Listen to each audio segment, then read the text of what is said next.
All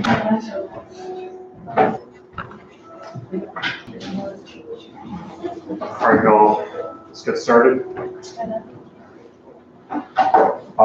So we're starting a new unit on data management, and I'll describe a little more specifically what I mean by that in just a bit. The readings for this first part of the unit, still thinking about whether I want to assign one or two readings, but there's one required reading that's already posted on Blackboard. It's called data sharing is caring. It's written by a data librarian, like someone who does this for the government. But it's written for people like us who are managing our own projects. I think it's really clear, and I really like the reading. The other reading that is not required but has some good resources in it is something that was involved in actually. So I'm part of this group of labs that collaborate on these big collaborative projects, and we, as part of like figuring out how this whole thing works, we created some policies and resources on data management, which is the topic of this unit. So some of that document is a little bit specific to what we're doing with this network of collaborating labs, which is why it's not required, because it's not quite as it's not quite written for the thing that I want you to get out of it. But it has a lot of resources, and I think it's pretty clear, and a lot of people have seen it, not just me. So it's I think it's a good representation of what a bunch of social scientists think about data management and best practices. So you might find it helpful.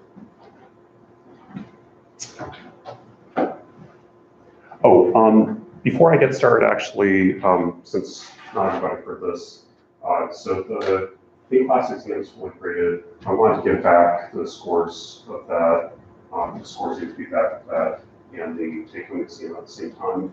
So I still have some stuff to do on the take-home. At the very latest, I'll be done by the end of the week before you go on spring break. I hope I can do it before it, but it's just taking a while. So anyway, I know it's a little bit later than I'd like for your specific feedback. I'm working on it.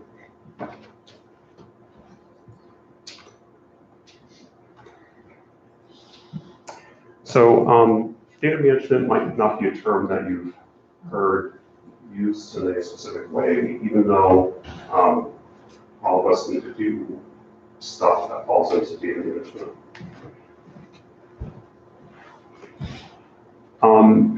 So first of all, just to be specific about what data are, when we were covering philosophy of science, we talked a little bit about how a lot of what you're doing in science is making observations about stuff, whatever it is that you're interested in. Well, data are the recordings of those observations. So, if you're interested in brain activity, the observations might be, the electrical signals from an EEG cap system.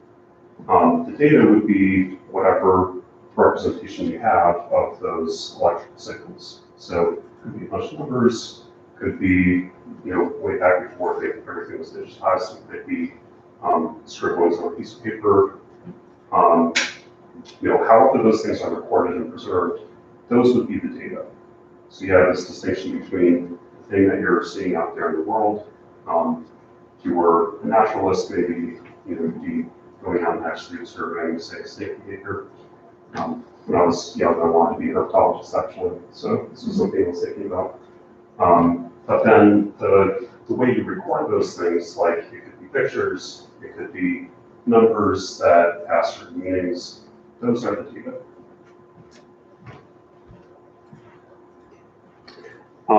Data management has to do with how, the processes that you use to store and record those data and then preserve them. So data are these representations of your observations. Data management is, that process that manages those data.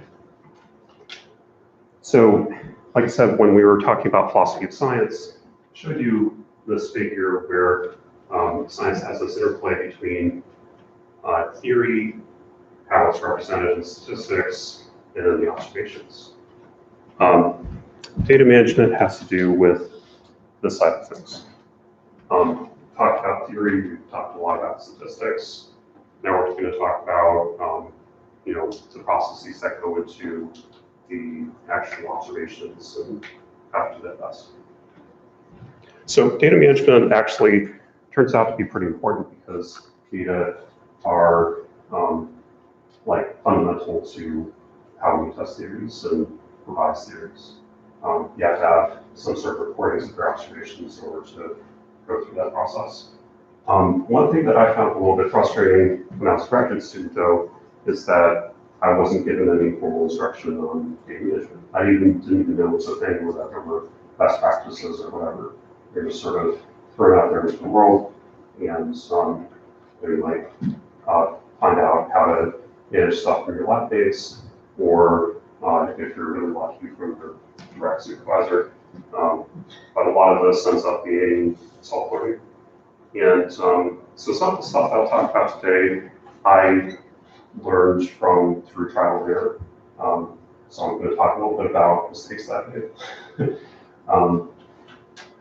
But as it turns out, like I said before, there are these people called data librarians who think about how to do this. And there are people in companies who think about how to manage data, because lots of companies, especially now, have lots and lots of data that need to be managed in some way. So there are principles and best practices. Even though I thought about this, I don't pretend to be an absolute expert in everything, but I did draw on resources, and I'm hoping that I'm going to give you some systematic information. But all that said, a lot of this I learned from making mistakes, and I'm hoping that I can help you prevent mistakes in a more forward-looking way. Like I said, there are principles that govern good data management. I'm going to just show you them right now, but I'll try to point out places where you can see these principles at play as I go through the lecture. So in psychology or the social sciences, one that is pretty important and actually is a little bit in tension with some of the other principles at some times is ethics. So with human subjects data in particular, we have this concern about protecting confidentiality. And that's something that comes up quite a bit in thinking about data management. And it sometimes puts constraints on some of the other things that you'd like to do with data. So I'm sure I don't have to tell you necessarily detail why this is a concern, because this is definitely in the news with companies that collect lots and lots of data about us don't necessarily have the same concern about ethics as scientists do. Anyway, it is something that you ought to be thoughtful about, and I'm hoping actually that you can, beyond just trying to meet IRB requirements, that you can think about this in a forward-looking way, rather than a reactive way of well, this is what I need to do to get through my IRB. The second one, this is one where I've made mistakes, is security. So security doesn't just mean preventing unauthorized access. Most of the time I don't think we have hackers who are trying to get into our data, but it also means making sure that data are properly backed up. And believe me, you do not want to make a mistake on this one if your computer crashes and suddenly you don't have any backups of your data. That is a nightmarish position to be in. Well, data management is one of the things that falls into the purview of data management is whatever processes you have in place to protect your data against things like computer crash. The third one maybe is a little bit obvious, that's accuracy. So that involves like both thinking about things like measurement error, which gets a little bit into the statistics side of things, but also things like, let's say you're doing survey research and you have people filling out paper forms. Well, those paper forms will need to be digitized properly, and that's an error-prone process. So in general, there are certain things, certain processes that are going to be more prone to error, and certain processes that will be less prone to that kind of error. And all things being equal, you have to use processes that minimize that source of error. What this looks like, what those processes look like, really depends on the kind of data that you're analyzing.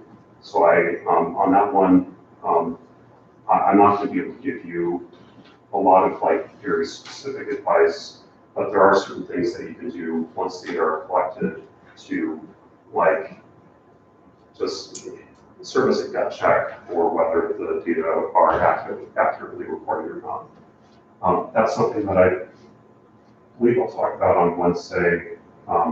It might get pushed into after spring break, but there are certain checks that you can do on your data to look at its general integrity. Is this like even reasonable data once everything's reported? And you definitely should be doing that. The fourth one is usability. So turns out there are better and worse ways to structure your data sets. And you ought to be structuring your data sets in a way that makes things easy on you. Structuring your data set involves like everything from what you name your variables. There are certain variables where that make your data set like very easy and intuitive to use. To like how you're structuring your rows and columns. There's a set of principles called, where there's a type of data called tidy data. I think I will assign reading related to tidy data. But that's like a big idea that's emerged within maybe the past 5 years or so. That tidy data in particular is easy to use.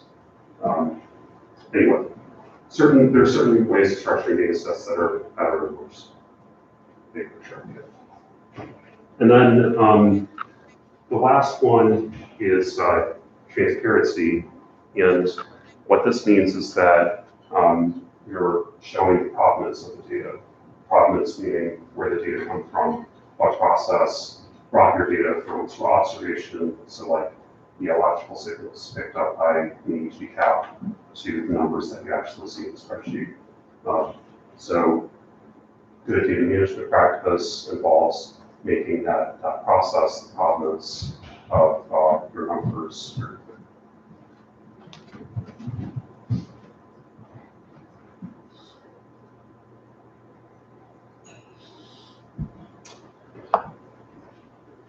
That all being said, data still can be divided into several different types. The thing that's closest to those observations, the thing that you're actually interested in, can be called the source data. So the source data would be something like, if you're analyzing images, the actual images. Those would be the source data. Or another example is if I use Qualtrics a lot to make surveys. It's probably something that many of you do as well. While the source data in that case would be whatever spreadsheet you download straight from Qualtrics without any modification. So that's like as close as you can get to your actual. Yeah, so say my data is using short stories, would that be the source data, just the short stories? Are people giving you short stories? Okay, so actually, though, that's a good point, and I'll come back to that in a bit. That is a type of data, okay. And it is something that you would want to source with. So I'm glad you brought that up. Actually, let me ask you, so what might be a form of source data for particular projects? It's whatever is closest to the observations that you're interested in. EEG recordings or Qualtrics survey data. Great. Thanks. Same thing, and also reaction time. Reaction time, so that would be like the number of milliseconds per response or something. The hard copies of surveys that look like. Great. Okay.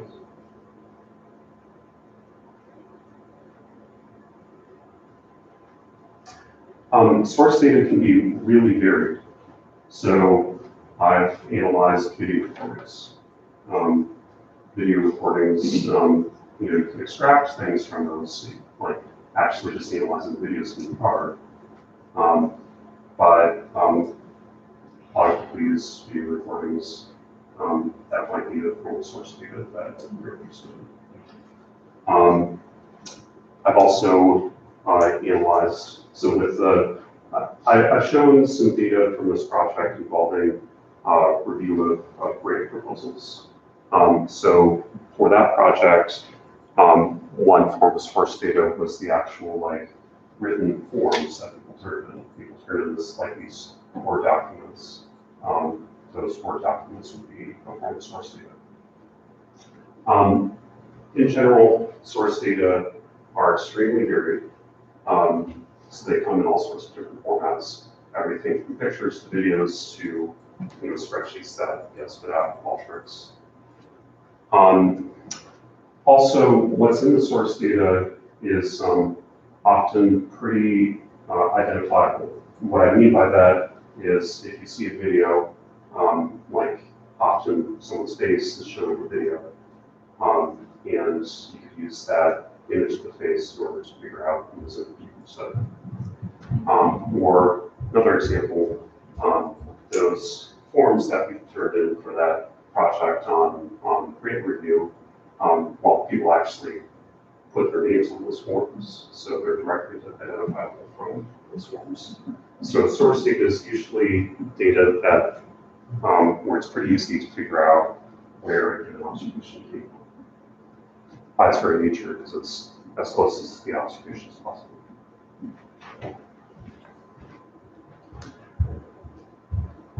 So I've blacked out the name here, but this is an example of one of the forms that someone actually like scanned the form and faxed it over to us. We had, I think, 2 people who did that. So this is one of those scans. You can see, like, literally someone wrote out the responses to each of these questions.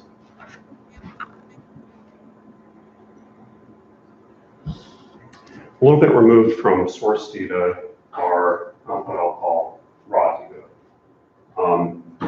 So raw data are still pretty close to the observations that you're interested in, to the forms that people filled out for reviewing grants or the videos that you analyze. They're still fairly close to that, but you might have a little bit of modification to transform something from the video to raw data. Usually it would be something like, okay, so I showed you that scan of a review form. So maybe the raw data in that case would be someone's transcription of what that person wrote. So I assigned somebody to get those written responses into text format. That would be the raw data.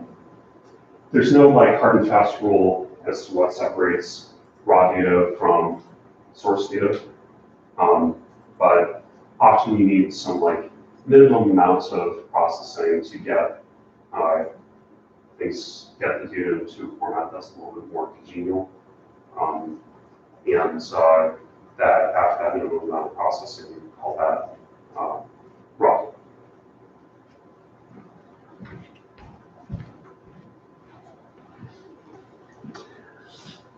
So I'll show you, this is again from that NIH grant project. I've noticed I've got these things called participant ID and grant ID as columns off to your left. I'm going to come back to those later, but I thought those identifiers there. And then instead of like handwritten responses or responses in a Word document, I've got typewritten responses for various questions related to people's review of grades. So that shows you some minimum amount of transformation had to occur to get like these handwritten documents, these Word documents or whatever, into this sort of spreadsheet format.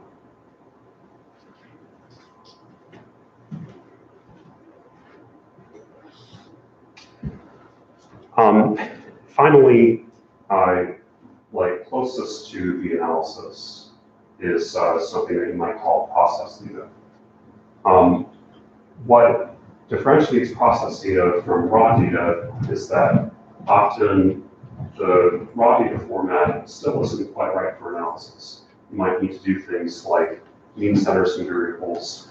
You might need to take scale averages. For an EEG study, you might have to do a bunch of averaging. So there's actually quite a bit of transformation from the recordings from the electrodes to grand averages that you might analyze.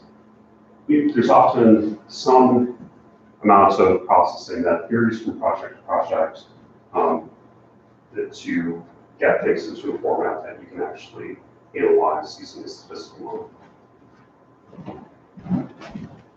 So with this NIH example that I've been talking about, after I got the data into a format where each cell contains a text response, I used a program to obtain word counts of different types of text in different categories. Once I had those word counts, the word counts were something that I could actually analyze using a statistical model, whereas I couldn't analyze the text directly. So this process of like getting source data into process data varies a lot from project to project, but in general, most projects will have these different categories. And one of the principles of data management is that at a bare minimum, you want copies of many of these data sets, or alternatively, sometimes this is a fun way to do it too, you want a clear record of the steps or the code that transform the data set from one data to another. So, big picture idea with these three types of data is think about which type of data your recordings represent. Make sure you have records of all the different types. There's actually one last type of data that is a little bit harder to realize, I suppose. It's not quite as intuitively obvious as the types that I just go through. I'm going to call that metadata. Metadata is data about data. It's information about the provenance of the data. It's information about that tells you how the data were collected. So to go back to your point about text, like short stories, I would consider that metadata. If you have people reading a bunch of short stories, the actual short stories that a given person read, I would count that as metadata. It's information about where someone's responses came from. Yeah. So you think that is like material? It's a lot of stuff. So materials is one of them. Okay. But anything that tells you about where a given response, a given number in a data set comes from would be metadata. Like a code book, would that count? That's also metadata. Actually, so this is going to be something that varies a lot from project to project. But think for a bit, anybody give me other things that might be considered metadata? For my study, I have two computers that communicate to each other, and so they do that using a coding scheme. So, and they're just numbers, but those numbers correspond to a certain qualitative description. Absolutely. So those actual codes would be metadata, and also what the codes mean, translate them into something that you see able to also metadata. Other case. We use a modified regression task, so maybe that would be good to Modify what kind of test? aggression, it's a Taylor regression. So they click a button and punish their home. Yeah, so a description of what that task is, or maybe the, whatever prompts that it corresponded to, those could be considered metadata. Absolutely. Right. So your survey questions or surveys and questions in them, would that also be metadata? The actual text of the items that we correspond to in the survey. So how much do you like cheese? 1 to 7. How much do you like cheese would be metadata, as well as the scaling.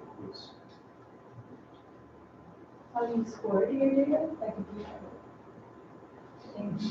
if you reverse scored items, like how do you know? Absolutely. So which items need to be reverse scored? That would also be considered metadata. What about equipment that you use? Oh, yeah. EEG settings. That's, Bar settings, yeah. yeah, interesting point. Yeah, absolutely. So if you have to calibrate your instruments by receiving measurements, those calibrations will also be metadata. Yeah, great point. I hope you can see this covers a lot of stuff. So some others that come up in my area, I often have different experimenters that run a session. So the identities of those experimenters that can be considered metadata. Things like the date and time that their measurements were taken, that can be considered metadata. I do or am interested in some multi-lab collaborations. So which lab some data came from, that can be considered metadata. Yes. Is informed consent, is that like the forms inside, is that outside of the data? Those could be considered metadata. Yeah, the design forms, or at least a recording of whether someone was consenting. Anything else? So this is a lot of stuff. I think we hit on most of these. It's often good practice to keep a laboratory notebook. That's like that tracks like what happened in each session if you're doing an in-lab study. So when I'm doing in-lab studies, I have literally a sheet of paper that has information about the session and whether someone showed up drunk or anything that the experimenter thought was worthwhile to report. That's a pretty common practice across labs. That's also metadata. The computer station, if you're doing a multiple computer experiment. Okay, this covers a lot of stuff, right? And it sort of feels like some of this information is more important, some of this information is less important. Although it's a little bit hard to tell what's more or less important. What is true though is that it's hard to report absolutely everything. You can try your best, but you're probably going to miss things. But let's think about ways in which this information could be important. So how about the identity of the experimenter? Can you think of a point at which you might be interested in that piece of it? Yeah. If you were like doing an experiment where it was important, like if they have the same race as the experimentee, or a different race, like if you were manipulating that or gender or something like that. Absolutely. I can imagine in social psychology experiments, like I do sometimes, the identity of the experimenter, the base or gender, whatever, could very well have an impact on the results, and there's some theories that predict that would. So that seems like that could be important for some experiments. Another example of how this might be important, there's a research literature on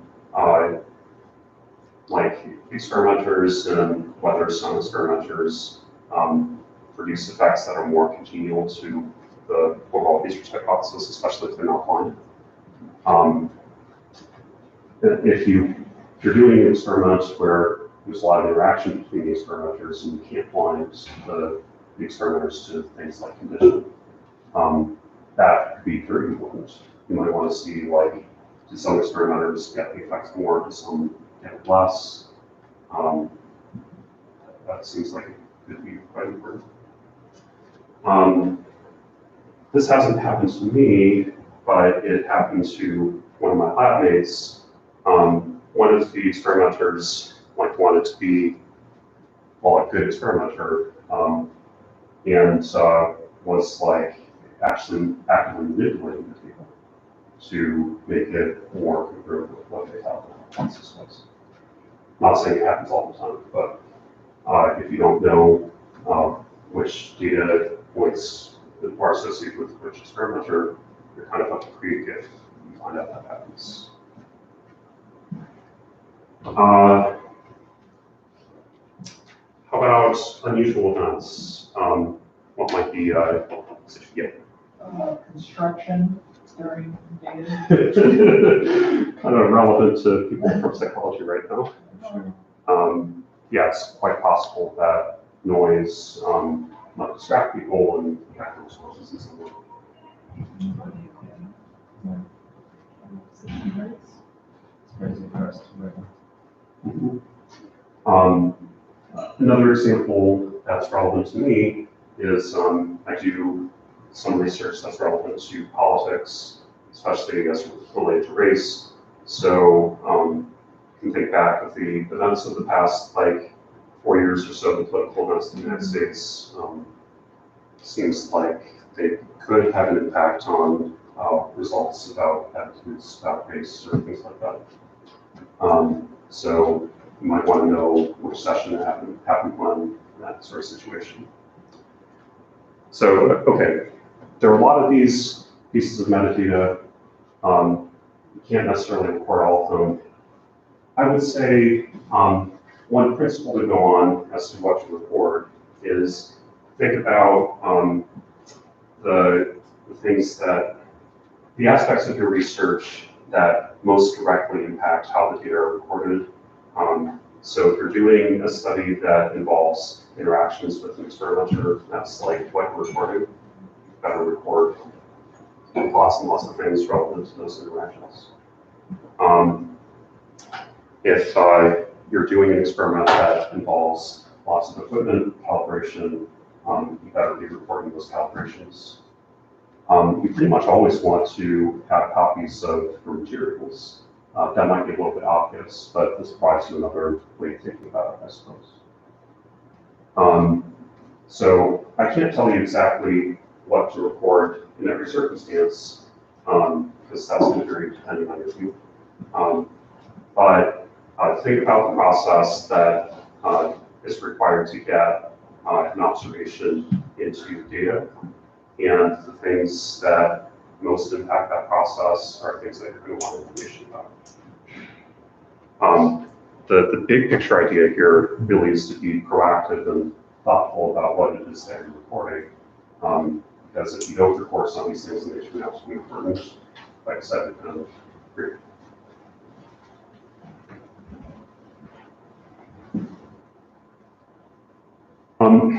One thing that I didn't mention is that, so I said that you pretty much always want to keep copies of your source data. That's just about always true. But whether you have, you need to keep separate recordings of your raw process data really is something that does vary from project to project. Sometimes the amount of transformation that you have to do to a data set, like maybe take scale averages, you can do that in maybe 1 or 2 lines in R script. And so it might not be necessary to keep a separate copy of your processed in raw data. If on the other hand, you happen to be doing an EEG experiment with a really complicated data processing pipeline, you don't want to have to do that pipeline every time you analyze your data. So you might need to keep separate copies of your raw and processed data. That's a decision you can make on a case-by-case basis. I guess big picture principle here is that if you need a lot of processing to get from raw processed data, that might be a circumstance where you need to keep a separate copy.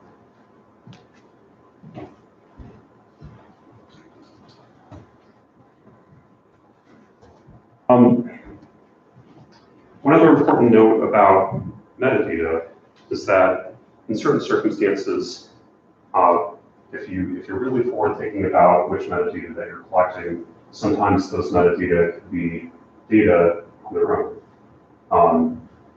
What I mean by that is, let's say you do find out that experimenter race, for example, is associated with whatever outcome you're interested in. Well, that's something that can be used to inform theory. It could be, if you've collected that information in your data set, that gives you the opportunity to make a new discovery that can be tested in a more direct way in a later experiment.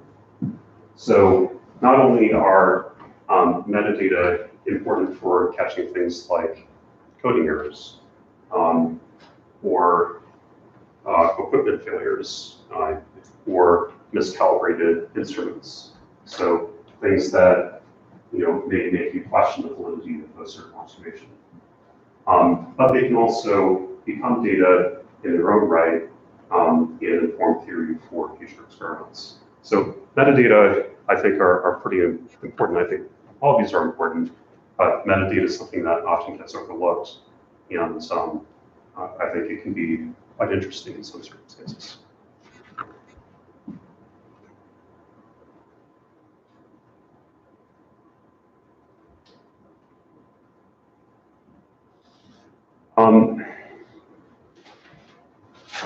However, I've already hit on this point a little bit, but when you are really thinking about which data that you're collecting, each extra bit of information that you record raises the risk of identifying participants. So I do some research on populations that are hard to find. For example, in college settings, there are not as many Black students as there are white students. If you're at a college where, say, 4% of the college population is Black, and you're recruiting from amongst the college students, maybe there's only 2 Black students in the entire pool of psychology students in a given semester. So if you've recorded, say, the data collection and the person's race, and then you share this data with others, suddenly you've identified those participants. So even though it pays to be very forward-thinking and proactive about what information you collect, that should be balanced at least somewhat by thinking about confidentiality. Maybe if you're worried about identifying respondents, that might not mean that you don't collect that information, but it might mean that you're judicious about how you share your data.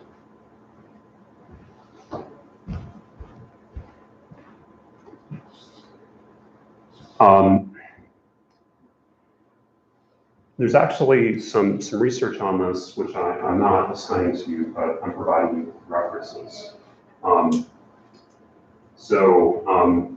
You can imagine if any of you do research related to health outcomes, some clinical studies might be relevant to physical health. They might be covered by HIPAA regulations.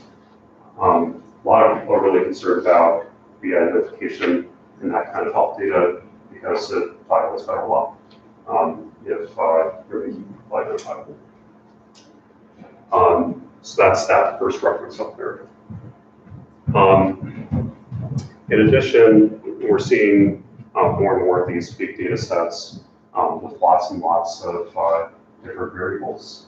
If you have enough of those variables, and someone is motivated to do the work, that those extra variables can make those people identifiable. It may not matter for some studies. For example, maybe like you're not necessarily going to be storing credit card information in these data sets. But if you're storing some data that is, some people might not want others to find out about, where there is like consequences to re-identification, that can matter if you're like storing information about sexual orientation or gender identity or something else that's important or sensitive. Well, this is an issue that we should be thinking about.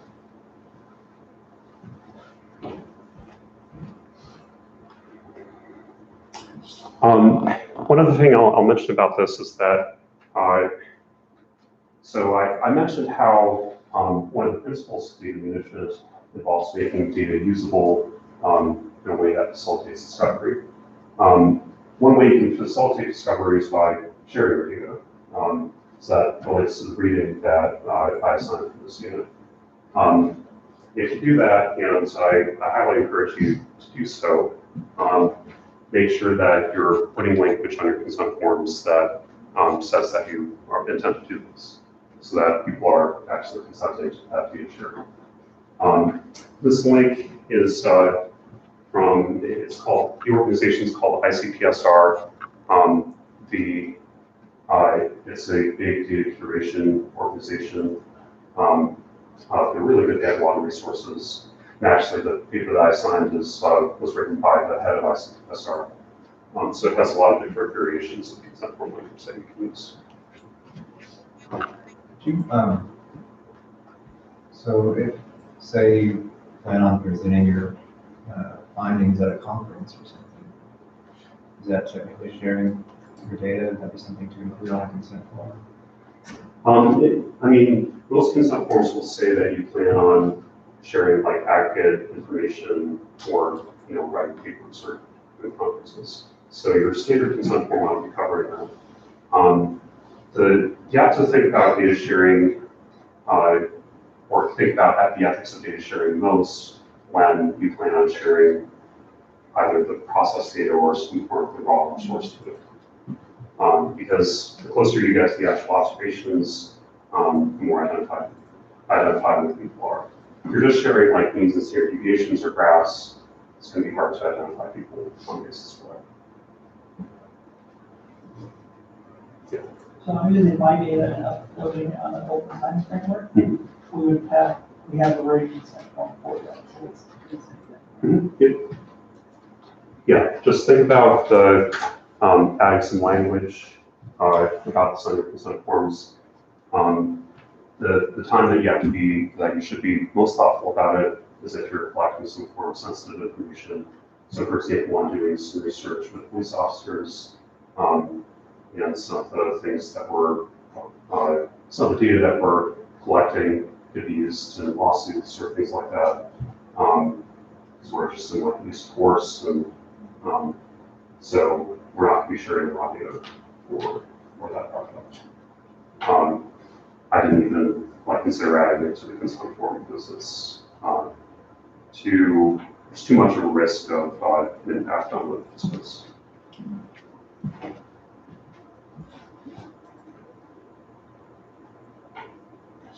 So okay, so all these different kinds of data, they're really varied, especially the source data.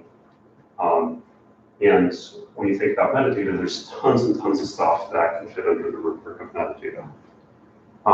One of the challenges of data management is, given that you have all this information, often the things that you're most interested in are how these different types of data relate to each other. You need some way of linking up information across these different types of data. So that's one challenge. And then the second challenge is You don't want all these data to be just like in a big mess because they're not, they won't be usable.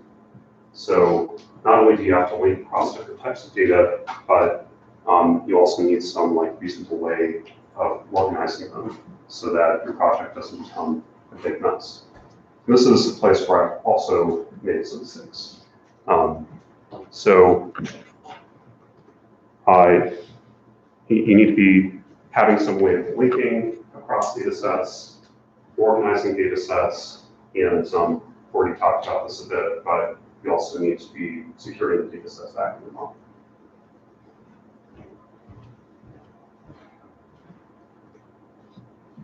So I'll talk about linking more specifically first. Linking means I might have a piece of metadata like experimenter 1 ran this particular session. Well, I need to know which participant was in that particular session. I need to have some way of merging those pieces of data so that I can associate that experimenter with the responses that they're responsible for having. The way this linking happens is through ID variables. And there's lots and lots of stuff that can serve as an ID.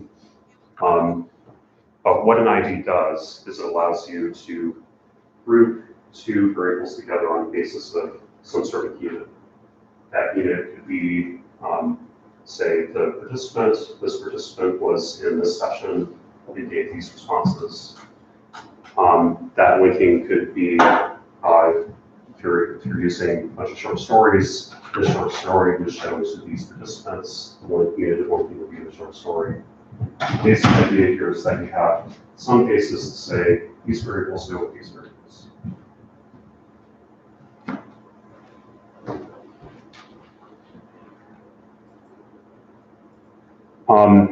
Other ones that we've talked about a little bit, sessions. So these things happened in this session. I mentioned short stories for stimuli, experimenters. This comes in many forms. So this is another place where what types of links that you care about is going to depend on the precise project that you're working on. Once you have some sort of variable that links observations, that variable should follow the different parts of your project across all the different types of data that you're collecting. So you want these variables to be flexible enough to be used in a lot of different places, wherever they're meaningful for your particular project. So let's be a little bit more specific, since this is a bit abstract. For that NIH project that I mentioned, we had 48 grant proposals that we sent out to reviewers. Each reviewer got different grant proposals. So we needed some way of tracking which grants a particular reviewer certified to rate development. So we gave grant proposals a number. You can see this is going from 1 to 15. And that number followed those grant proposals around wherever we needed information about grants for a particular type of data. So this right here is showing you a folder that contains the different grant proposals that we have. Notice there's a number followed by an underscore followed by grants. Well, that number right there is that grant ID. So that's showing you how this number followed these proposals around throughout the project. This is one of the ways that they follow the project, the materials around. Another place that showed up was in the raw data. So I have a column called grant underscore ID that lists those numbers. So by looking at that number, I'm able to make that link between a particular PDF, which is a form of metadata, to the raw data.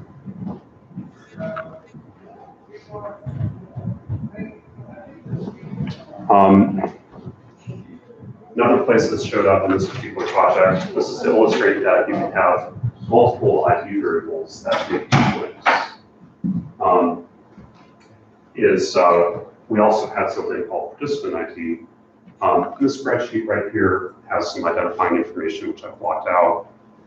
It has like the reviewer's first name and last name, or potential reviewer's first name and last name, their email address. We collected a lot of information about the reviewers, the potential reviewers who were going to invite to our study. So this is a spreadsheet that shows all of that. So in addition to first name and last name, which we needed at this stage, we also have a participant ID, a number that goes from 1 to a lot, like 6,000 or something. Well, that participant ID also shows up in the raw data. So that's what allows us to make that link from one form of data to the other.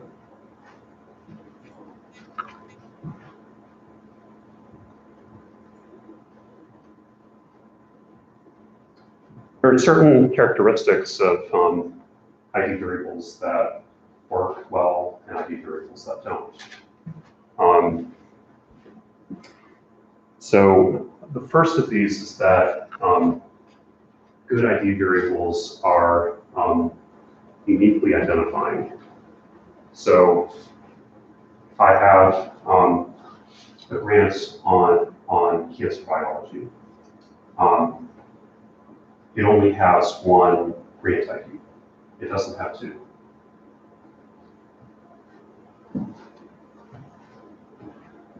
The second is that ID variables ought to be fully identifying.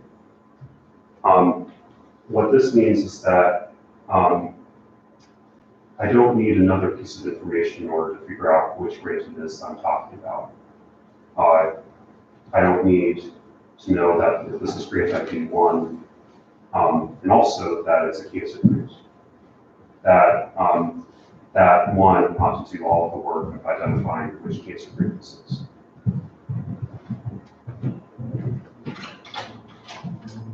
Third idea is that ID variables ought to be constant. So this is why. This was a problem on one of the projects that I worked on very early in my graduate career. We had participants come in at multiple sessions, and at each session, the participants got a new participant ID. So what that does, of course, is it makes it really, really hard to make the link from session 1 to session 2, which is something that we really want to do for faculty people. So I have seen this mistake before. It's directly impacted my work. And I've also consulted with people who have made this mistake. So it seems like it ought to be obvious, but really I encourage you to think, especially if you have multiple time points, multiple sessions, multiple recording devices, really think about making that ID constant across those sessions, recording devices. Then the fourth characteristic, which is not always necessary but can be important sometimes, is that good ID variables are anonymous or at least confidential. The distinction there is that with anonymous IDs, it's impossible to link up that ID with stuff outside your study. With confidential ID variables, it's just hard to do that. You can do it in principle, but you have to put some work into it. So you don't want to be using social security numbers as your linking variables.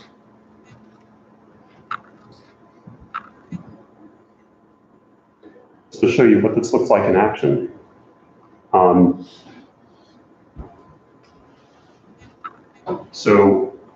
Okay, something that I didn't mention specifically is that you can think about linking variables for particular characteristics.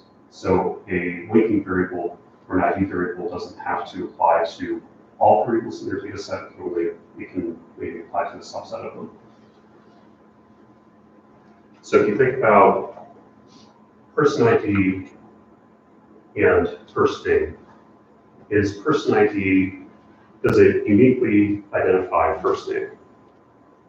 So if you get someone's person ID, are you able to pick out exactly what their first name is?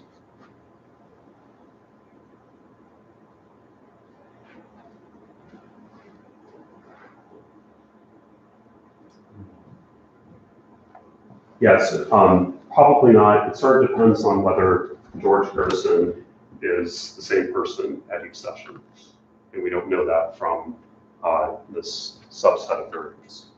So it doesn't, unless it happens to be that George Gerson shows up in those rows multiple times. It's the same George Gerson every time. Can't always tell what makes for a good ID variable unless you have some extra information about your study, some metadata. So if you happen to have that metadata that someone showed up on multiple sessions, then maybe the answer yes. Without that metadata, it seems like probably no, but it's hard to tell.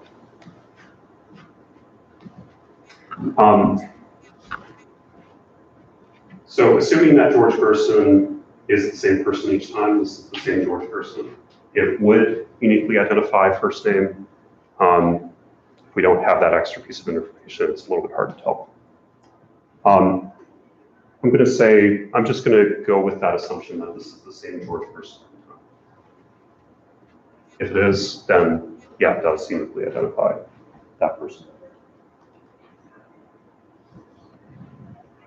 How about last name? Right, so for person ID, it seems like regardless of whether it's a 1 or a 2, the first name could be the same. Yeah, so that goes back to what I was saying. It sort of depends on whether the person who shows up in this row is the same person who shows up in this row. Even the last person too, right? George Smith. 3 Georges. Well, so the last person isn't a problem because we're trying to go from person ID to a particular first name. So if I know that someone's person ID is 2, I know their name is George. If instead I'm given the first name George and I'm trying to go back to a person ID, I can't do that. It could be either a 1 or a 2, person 1 or person 2. So that's illustrating that this is directional. You want your identifiers to be able to go in one direction. It doesn't matter if two different people have the same depression score. That doesn't matter. But it does matter that you know that those 2 people are 1, 2, which allows you to identify the scores of 4. Does that make sense? So for an identifier to be unique, it doesn't matter if the data that they're identifying has some duplications. It does matter whether the identifier itself is duplicated.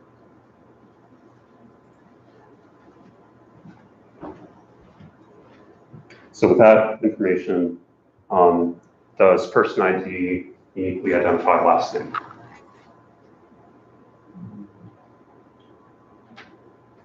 It does, assuming that this is the same George Gerson every time. So assuming that that's the same person that shows up in both of those rows. How about depression? Does person ID uniquely identify depression? Yeah. It doesn't actually. So it looks like if we're assuming that this is the same person, their score changed. And that matters because we want to be able to tell whether this is the George person who was a 4 on depression or a 3 on depression. So this is illustrating that idea again that an ID variable can identify some things and not others. If you're doing a longitudinal study and you have an identifier for person, well, that will allow you to uniquely identify the things that weren't measured multiple times, but it won't allow you to uniquely identify the things that were measured multiple times. should make good sense. The things that are stable about that person, doesn't matter which session we're looking at. The things that change about that person, well, we got to know when they were observed. We have to have some extra information.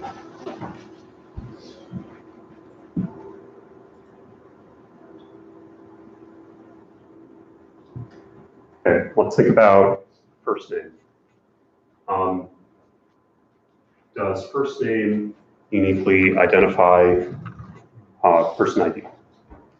No. No. We've got the same name all 3 times, even if we're assuming that this is the same George person, these 2 sessions, we've got an extra George.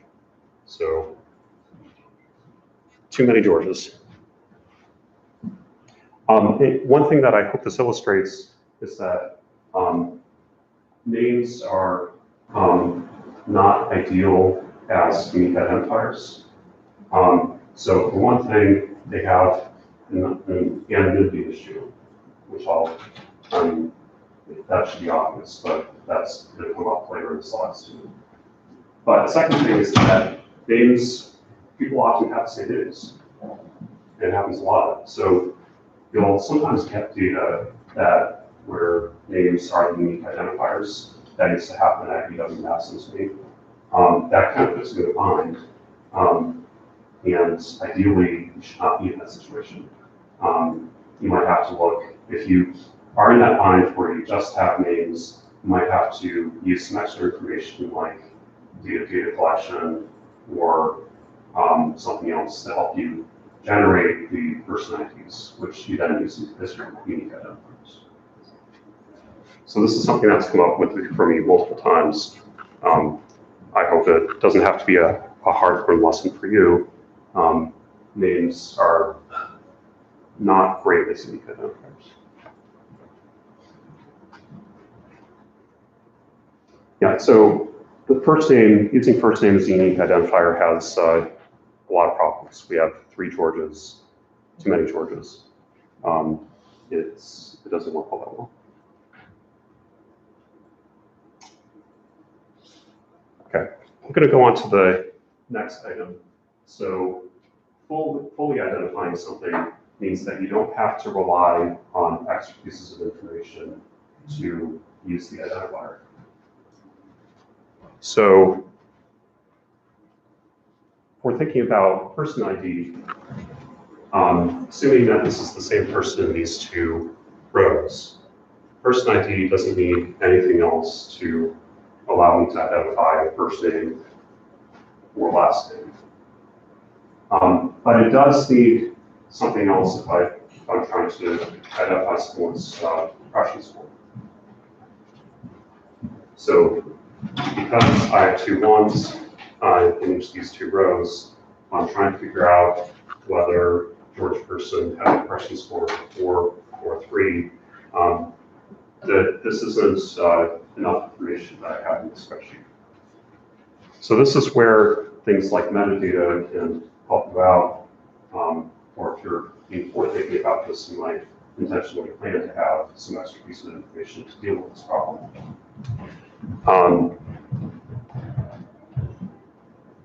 And that might be to add in something like a session ID variable, so to tell you whether this is session 1, session 2, session 3, session 4.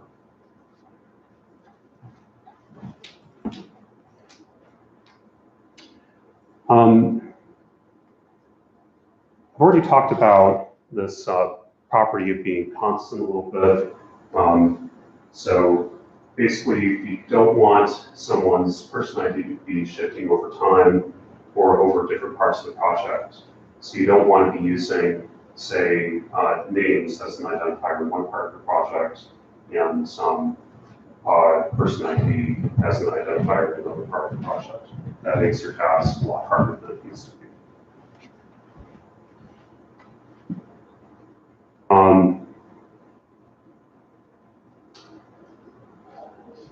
So, as I was saying earlier, if I want to use person ID to identify impression, one solution that you could use is adding in something like session ID or row ID, some extra piece of information that can help me distinguish whether we're talking about the George person who was a little bit less depressed or a little bit more depressed. You might also have something like session number to tell you whether this was the session that came first, second, third, or fourth. One thing I want to point out about using session number as an identifier is that you might have multiple session ones. So if you use that in combination with person ID, that might be enough information to identify a particular response because George person presumably only had one session one. You might, in addition, want to add a column called like just session ID that is different across participants. That might be something that makes your task a little bit easier for certain things.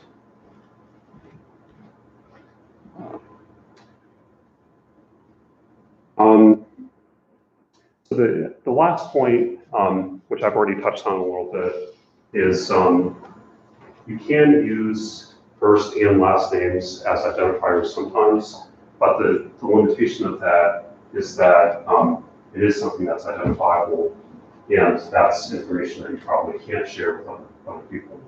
So that would be something that you need to strip before you share the data. And if you're using that as your identifier of the project, that creates a lot of hassle when you're at that moment to share. In general, I recommend against using names as identifiers.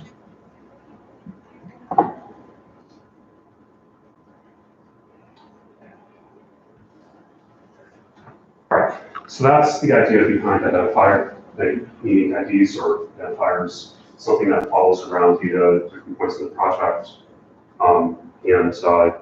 Actually, it really does pay to be forward thinking about what you're going to be using as those ID variables.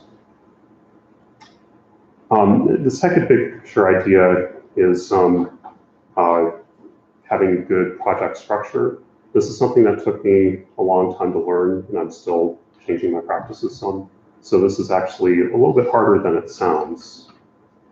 What I used to do was I used to have a separate folder called research that where I put like my drafts of papers, I put like write-ups of methods. It was like anything that was written or involved in materials that would go into the research folder. Then I had a separate folder called data where I put all of my data sets, and I might put the scripts that I use to analyze those data sets. Anybody see a problem with this sort of folder structure? You won't know which projects which data goes to which. Yeah, data is placed separate from projects, which creates a problem in trying to go figure out which data set goes with which project. You can use common names across them, but wouldn't it be better if everything was just in the same place? That seems like it would just make navigation easier. This is the structure that I used for, I know, the first like 4 years of graduate school.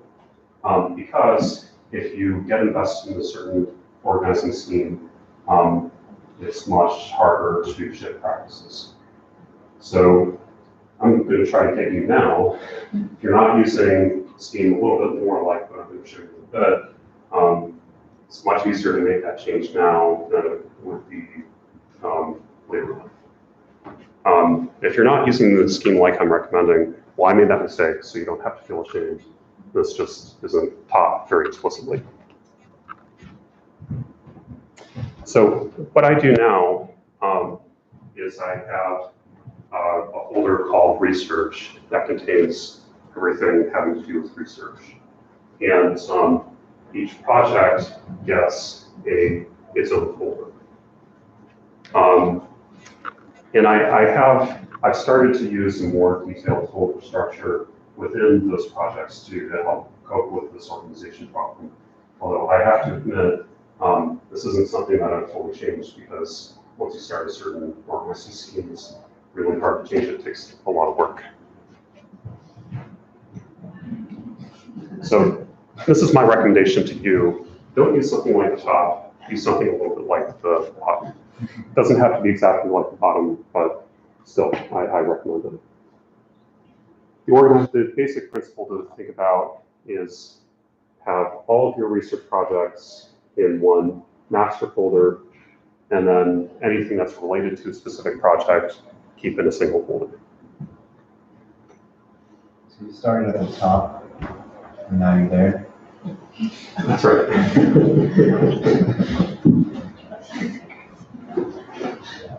So I'll show you the inside of one of these folders.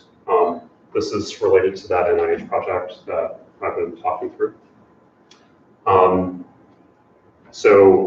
These are the specific folders that I use. This isn't the only way that you can do it, but I find it quite convenient.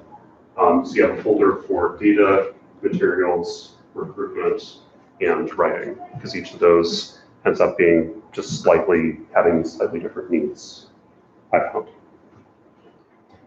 So under writing, that's where all my drafts go.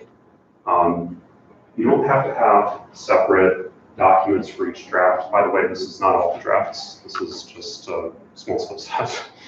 If you haven't experienced this already, writing is more rewriting than it is writing. So you want some way to keep track of versions. There are certain types of software to help that tracking process where you have only one document and you can revert to old versions without having separate files. I'll talk about a couple of those methods later. If you do have separate documents, I recommend making them all have the same first stem. So NIH paper, NHP, that was the journal where we were submitting this to. And then the way I recommend you differentiate them is either by having a number that tracks each version, or what I do is I have the date. So the year followed by the month, followed by the day. And what that does is if you keep to that sort of format, when you sort the folder, it all gets sorted in date order. You put the month first, it's out of order, which ends up being really annoying when you have 21 drafts of the same paper when it happens. So there are different ways to do this. This is what I do. I found it to be convenient.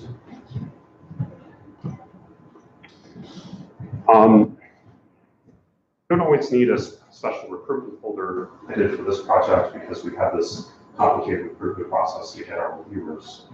I had to scrape information about potential reviewers from websites and things for this project. And I did that at multiple dates. And I have a separate folder for each time I did that. That's all to say, like, different projects have different needs, so the specific folders you use might vary from project to project. But I'm still using that trick of having the year first to help date order the files. Under materials, it's not the metadata that I was keeping for this project. I have a folder with all of those grants that we were sending out to people, as well as a survey that we did, materials related to that survey. I've already showed you that grant folder, but that's organized by anti-key. That's some more of that metadata to help me make that link from grant to other stuff.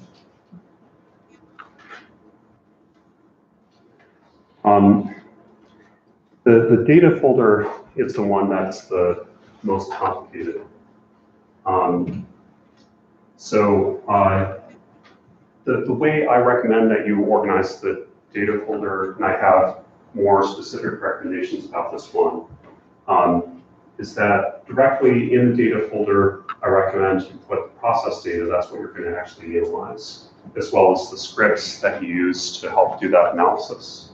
And I have something called code sheets here that is the thing that translates my source data to the raw data and later the process data.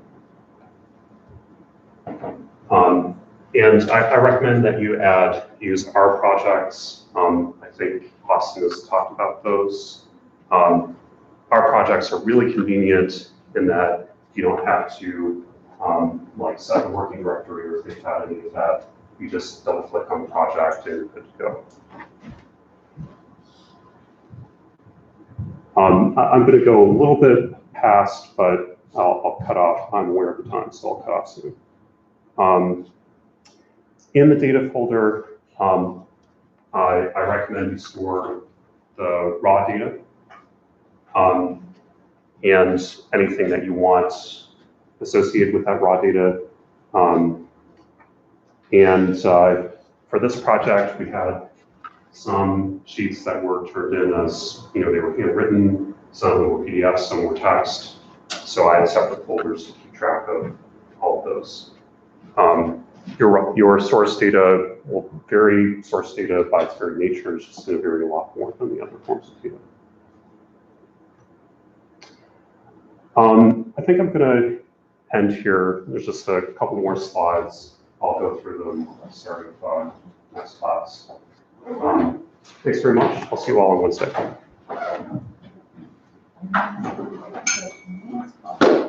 Thank you.